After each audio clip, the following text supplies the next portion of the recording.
कंकड़ इतना छोटा सा कि उंगली पर आ जाए, किंतु सोचिए यदि यही कंकड़ आंख में लग जाए तो कितनी बड़ी समस्या बन जाता है। अब सोचिए ये कंकड़ आपके मार्ग में है, आप पादुकाएं पहनकर बड़ी सरलता से आगे निकल जा सकते हैं, किंतु यदि यही कंकड़ आपके पांव और पादुकाओं के बीच फंस जाए तो आप ठीक से चल नहीं पाएंगे, भले ही वो मार्ग पुष्पों से भरा क्यों ना हो। अर्थात आप बाहर की समस्याओं से, उन चुनौतियों से लड़ सकते हैं, भीतर की नहीं। भीतर की समस्याओं से लड़ना अत्यंत कठिन होता है, इसलिए सर्वप्रथम आप भीतर से शक्तिशाली हो जाइए, भीतर से पूर्ण हो जाइए, फिर आप इस संसार के समस्त समस्याओं और चुनौतियों से लड़ सकते हैं, आप विजयी हो सकते हैं। राधे राधे। प्रेम, ये प्रेम इस संसार में किसे नहीं भाता, हर किसी ने प्रेम का अनुभव किया ही, हर कोई जानता है ये प्रेम कितना सुंदर है, क्यों ना। ये प्रेम भाव इस संसार में सबसे शक्तिशाली भाव। अब हर शक्ति के साथ आते हैं कुछ उत्तरदायित्व। अब जैसे ही ये उत्तरदायित्व हमारे जीवन में आते हैं, हम सर्वप्रथम प्रेम को भूल जाते हैं, फिर हमें ये प्रेम, ये बोझ लगने लगता है। किंतु इस संसार का सत्य तो यही, हर प्रसन्नता के साथ उत्तरदायित्व आएंगे जिसका पालन हमें करना ही होगा। अब यदि मैं आपको उदाहरण दूं, आपके बगीचे में आप चाहते हैं कि एक सुंदर सा पुष्पों से भरा हुआ वृक्ष आए, तो सर्वप्रथम उसके लिए आपको जल और धूप का आयोजन करना होगा। उसके जड़ों पर दीमक ना लगे ये आपको सुनिश्चित करना होगा। उसके आसपास उगी खरपतवार वो आपको हटानी होगी। उसी के पश्चात तो आपके उस बगीचे में वो सुंदर पुष्पों से भरा वृक्ष आएगा। क्यों? इसी प्रकार होता है प्रेम भी। सर्वप्रथम आपको इसमें समर्पण का खाद जल डालना होगा। अविश्वास और संदेह, इसकी खरपतवार आपको हटानी होगी, और विश्वास की ये जड़ें कभी ना दुर्बल पड़े ये आपको सुनिश्चित करना होगा। उसी के पश्चात प्रेम का वास्तविक सुख आप अनुभव कर पाएंगे। राधे राधे। प्रेम, प्रेम क्या है सभी जानते हैं। सामान्य रूप से ये प्रेम आकर्षण से प्रारंभ होता है और इसमें कुछ भी बुरा नहीं है। महत्वपूर्ण बात यह है कि इस प्रेम का लक्ष्य क्या है। जिससे आपने प्रेम किया उसे पा लेना या ना पाने के कारण स्वयं को विचलित कर इस संसार से मुख मोड़ लेना। यदि कोई इन दोनों विकल्पों में से कोई एक चुनता है तो आपको बता दो, ये दोनों ही प्रेम का अंत है। प्रेम का असली अर्थ है समर्पण, संपूर्ण निस्वार्थ समर्पण। ऐसा प्रेम जिसमें जिनसे आपने प्रेम किया उसको पाने की प्रसन्नता आपका लक्ष्य नहीं। जिनसे आपने प्रेम किया उसे प्रसन्न करना आपका लक्ष्य हो। ये प्रेम ईश्वर है, किंतु यदि इस प्रेम में पूर्णतः समर्पित नहीं होंगे तो इस प्रेम में एक आकार नहीं हो पाओगे। किंतु यदि इस प्रेम में स्वयं को पूर्णतः समर्पित कर दिया तो समझो इसी प्रेम में आप ईश्वर पाओगे। राधे राधे। सम्मान, संबंध दोनों एक दूसरे के साथ ऐसे जुड़े हैं जैसे दीपक और बाती। ना कोई कम है ना कोई अधिक, दोनों का अधिकार समान होना चाहिए, जैसे पति पत्नी का संबंध। अब इसमें पति का अर्थ स्वामी नहीं, साथी। उसका कर्तव्य है साथ देना, आदेश देना नहीं। और यह संबंध सहकार से बनता है, अधिकार से नहीं। हाथ बढ़ाने से बढ़ता है, उंगली उठाने से नहीं। यदि इस संबंध में एक दूसरे का मान रखोगे, एक दूसरे का सम्मान करोगे, तभी ये संबंध बढ़ेगा, तभी ये संबंध अभिमान योग्य बनेगा। राधे राधे। सूर्य की किरणें कितनी दिव्य होती हैं ना। प्रतीत ही नहीं होता कि ये सूर्य रात्र भर अंधकार से जूझ रहा था। ये सूर्य प्रतिदिन उदित होता है, ये भुलाकर कि पिछली सांझ में ये डूब गया था। फिर से उदित होता है, सारे संसार को प्रकाश देता है। यही अंतर है हम में और सूर्य में। सूर्य बीती को बिसार कर आगे बढ़ता है, हम प्रतिदिन भोर में उठते हैं, वही पुरानी बातों को साथ लेकर चलते हैं, उसी कड़वाहट में स्वयं को लपेट लेते हैं। अब यही बीती बातों की श्रृंखला हमें जीवन में आगे बढ़ने ही नहीं देती। देखिए, यही जीवन है।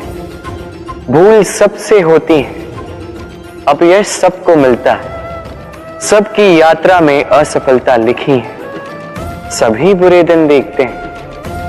किंतु इन सारी बातों को भुलाकर जब जीवन में आगे बढ़ोगे, तभी तो इस संसार में, इस आकाश में सूर्य बनकर चमकोगे, तभी तो इस संसार को प्रकाश दोगे। इसलिए प्रतिदिन जागिए, एक नए जन्म के साथ, एक नए उत्साह के साथ, एक नए लक्ष्य के साथ। क्योंकि ये बीती बातें आपको पीड़ा देने के लिए नहीं, केवल शिक्षा देने के लिए होती हैं। राधे राधे। नवरात्रि का पर्व आरंभ हो चुका है और ये पर्व अत्यंत भव्य है, क्योंकि ये पर्व जगत माता से जुड़ा है। मां कितना छोटा सा शब्द है, किंतु ठीक से देखो तो समस्त संसार इसी शब्द में समा है।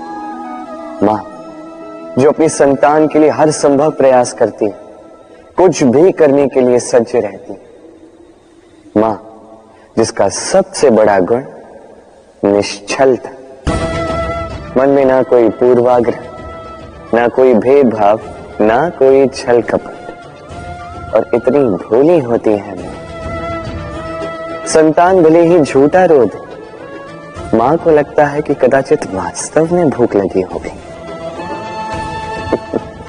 मां चाहे जन्म देने वाली हो, चाहे पालने वाली, स्वर्ग, ये स्वर्ग हमें मां के चरणों के नीचे ही प्राप्त होता है।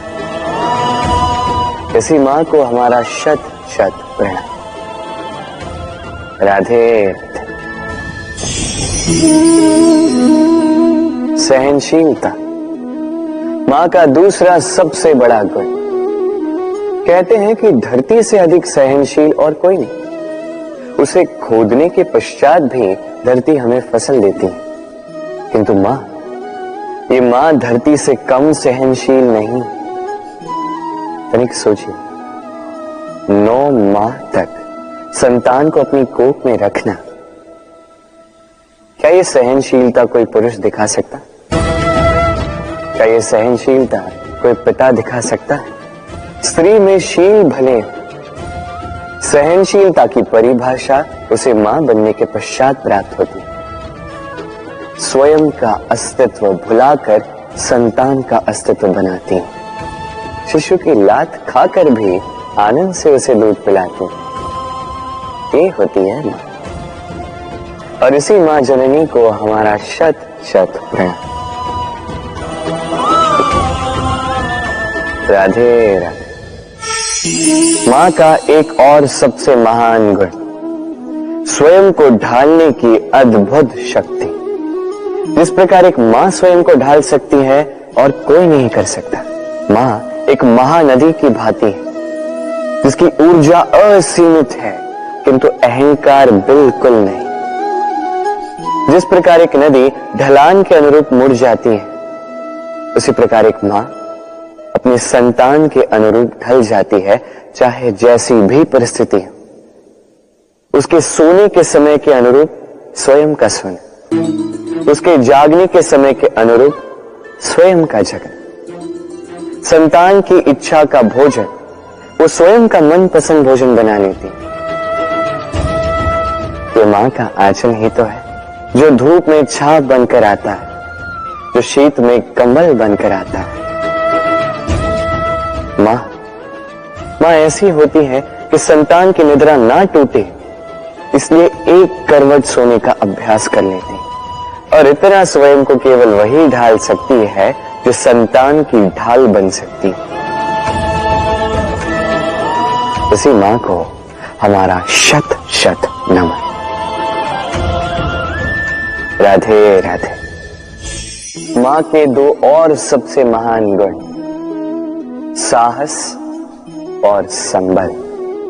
साहस ये कि वो अपने संतान के लिए कुछ भी कर सकती, और संबल ये कि वो अपनी संतान को कभी टूटने बिखरने नहीं देगी। तनिक सोचिए, जब भी आपको चोट लगती है, चीख से पूर्व मां का नाम मुख में क्यों आता है? तनिक सोचिए, जब आपको बल की आवश्यकता होती है, साहस की आवश्यकता होती है, आगे आप अपना मार्ग देख रहे हैं जो अत्यंत कठिन प्रतीत हो रहा है, तब मुख से मां की ही शपथ क्यों निकलती? क्योंकि मां ही है जो हमें साहस देती है, मां ही है जो हमें सहारा देती है। मां जानती है कैसे हमारी उंगली पकड़ के हमें चलना सिखाना है। मां ये भी जानती है कि कैसे कान पकड़ के हमें उचित मार्ग पर लाना है। इसी साहसी मां को हमारा शत शत नमन। राधे राधे। कभी आपने सुना है हिरणी सिंह से बचने के स्थान पर उससे जाके लड़ पड़ी? हिरणी ने सिंह पर आक्रमण कर दिया। कभी सुना है? कभी नहीं। किंतु ऐसा हो सकता है, ऐसा होता भी है, और ये होता तब है जब हिरणी के शावक संकट में हो। जब उन्हें सिंह से प्राणों का संकट हो, तब हिरणी भी आके सिंह से लड़ पड़ती है, उससे भिड़ पड़ती है, क्योंकि वो मां है और मां अपनी संतान के लिए कुछ भी कर सकती है।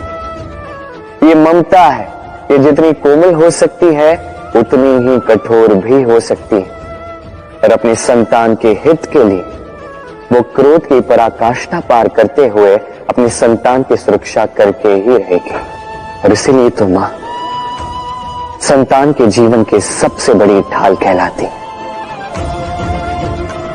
इसी मां को हमारा शत शत नमन। राधे राधे। करुणा, करुणा वो भाव है जिससे संसार के सारे भाव जन्म लेते हैं, और ये समस्त संसार ये मां से जन्म लेता है। मां वो व्यक्ति है जो करुणा का सागर है। संतान को देखकर ही समझ जाती है कि उसकी विडंबना क्या है, उसकी आवश्यकता क्या है।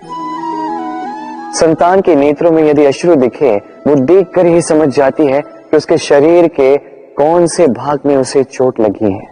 संतान के बिना कहे मां समझ जाती है कि आज भोजन में संतान क्या खाएगी। ये होती है मां। मां करुणा का सबसे बड़ा रूप है। और आज के युग में मनुष्य जो है, थोड़ा भी आगे क्यों ना निकल जाए, मां को तो पीछे ही छोड़ देता, मां को भूल ही जाता है। ये भूल आप कभी ना करें, कभी ना करें, क्योंकि मां वो करुणा है जो यदि आपके जीवन से चली गई, उसके पश्चात आप जीवन अवश्य जिएंगे, किंतु कभी जीवन जी नहीं पाएंगे। उसके पश्चात आपके जीवन से आपका ये मूल्यांकन, आपके जीवन से करुणा का ये भाव, ये भी आप खो दोगे। आपकी मां सबसे अधिक महत्वपूर्ण है। यदि मां को खो दिया तो समझ लीजिए सब कुछ खो दिया। इसलिए मां को सदैव स्मरण रखिए, सदैव उसे प्रेम दीजिए और मेरे साथ कहें राधे राधे। आज विजयदशमी, वो दिन है जब श्री राम ने रावण का वध किया। वो दिन है जब श्री राम ने लंका पर विजय प्राप्त की। लोग कहते हैं कि अच्छाई की बुराई पर विजय का प्रतीक है। इसे देखने का एक और रूप भी है। जी हां, ये प्रेम के विजय का भी प्रतीक है। ये परिवार के विजय का भी प्रतीक है। आपको तो ज्ञात होगा ही कि रावण महाज्ञानी था, महाशक्तिशाली था, महादेव का परम भक्त था रावण। अब जो व्यक्ति कैलाश पर्वत उठा सकता था, वो व्यक्ति स्वयं एक कटे हुए वृक्ष की भांति श्री राम के चरणों में गिरा हुआ था। क्यों? क्योंकि राम के साथ लक्ष्मण था, वही रावण के साथ विभीषण भी नहीं था। एक और परिवार में बढ़ता प्रेम था, तो दूसरी ओर परिवार में बढ़ती दरार। स्मरण रखिए, यदि संसार पर विजय प्राप्त करनी है तो सर्वप्रथम परिवार में प्रेम बनाए रखना होगा। परिवार में केवल प्रेम बढ़ाइए, द्वेष कभी नहीं। आप सदैव सुखी रहें और जीवन की हर बाधा पर आप विजय प्राप्त करें। राधे राधे। देखिए, कल जो आने वाला है उसके लिए आज को व्यर्थ करना अनुचित है। हमें इस प्रकृति से यही सोच, यही सीख पानी चाहिए।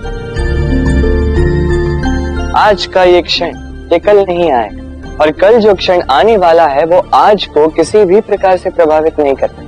बस इसी सीख को ध्यान में रखते हुए आप सभी निश्चिंत रहिए। जीवन क्या है ये जीवन? हम जन्म लेते हैं, बड़े होते हैं, हमारे माँ बाप हमें पालते हैं, फिर उनके धन से हमारा बालपन बीतता, फिर हम बड़े होते हैं, हम विवाह कर लेते हैं, हमारी संतानें होती हैं, हम उनको पालते हैं, फिर हम वृद्ध हो जाते हैं और एक दिन इस संसार से चले जाते हैं। क्या यही जीवन है? आता होगा ये प्रश्न मन में कई बार, है ना? अब तनिक जल की यात्रा देखिए। सागर से भाप बनकर उठता है, मेघ बनकर बरसता है, फिर नदी बनकर पुनः सागर में समावेश करता है। तो कभी ये प्रश्न नहीं करता कि उसका जीवन क्या है, उसका उद्देश्य क्या है। हर भाव जीता है और दूसरों के लिए जितना बन सके देता जाता। जब सागर में होता है तो असंख्य जल जीवों को जीवन देता है। जब सागर से भाप बनकर मेघ बनता है तो किसानों को आशा देता है कि फसल पुनः उपजेगी। जब वर्षा बनकर बरसता है तो इस सूखी प्यासी धरा को सींचता है। और जब नदी में होता है तो किनारों पर वनस्पतियों को जन्म देता है।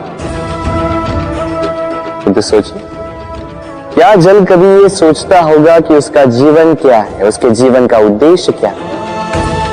नहीं, वो बस अपना धर्म करता जाता और जितना हो सके सबको आनंद देता जाता। इसलिए जीवन में कभी ये प्रश्न मत कीजिएगा कि ये जीवन क्या है, इस जीवन का उद्देश्य क्या है। बस इस जीवन को जिए और जितना हो सके उतना सबको आनंद दे। मन प्रसन्न होकर बोलेगा राधे राधे।